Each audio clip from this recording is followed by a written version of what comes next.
Bu diziyi YouTube Shorts'ta gezinirken bir videoda görmüştüm. Temasının bir kısmı cinselliği, kimlik arayışı olduğundan epey önyargılıydım. Yine de izlemeye başladım ve beni için öyle çekti ki. Dizi 17 yaşındaki Ru'nun hikayesini anlatıyor. Tabi son bölüm hariç hepsine dizideki diğer karakterlere de arka plan hikayeleri sağlanıyor. Tipik lise dizisi gibi görünse de aslında tema çok farklı şekilde işlenmiş. Game of Thrones, Last of Us ve House of the Dragon'dan sonra HBO tarihinin en çok izlenen 4.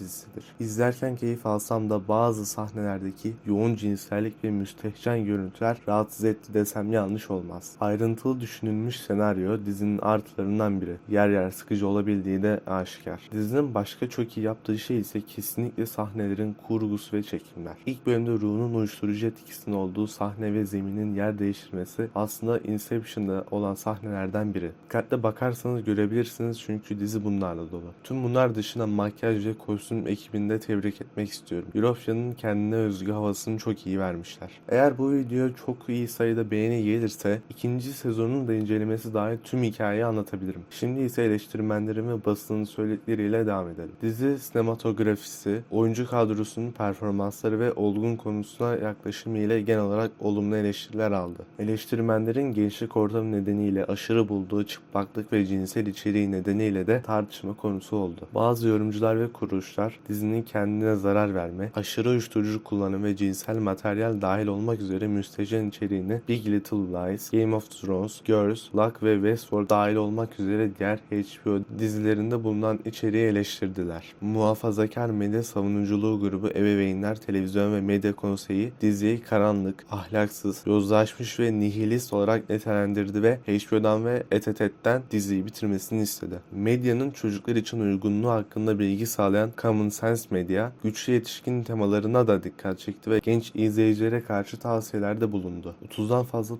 çekimi içeren bir sahne hem eleştirmenler hem de destekçiler tarafından eleştirildi ve Esquire bunu anlamsızca gereksiz olarak nitelendirdi. The Guardian, yazarların ve yapımcıların izleyiciyi şok etmenin yeni ve farklı yollarını bulmaları gerektiğini yazdı. 2022'de Minka Kelly, dizideki çıplak sahnelerin çokluğundan rahatsız olduğunu söyledi. Uyuşturucu bağımlılığına direnç eğitimi, dizinin uyuşturucu kullanımı tasvirini eleştirerek lise öğrencilerinin uyuşturucu kullanımı bağımlılığını ve günümüz dünyasında yaygın olan diğer yakıcı davranışları yanlış bir şekilde yüceltmeyi ve yanlış bir şekilde tasvir etmeyi seçtiğini söyledi. Samuel Geçev, Ocu için bir kültür yazısında dizinin travma tasvirlerinin onu neslinin özellikle savunmasız olduğu bir şekilde estetize ettiğini yazdı. Benim fikirlerim ve basın ve medyanın dedikleri bu şekildeydi. Bir sonraki videoda görüşmek üzere, hoşça kalın.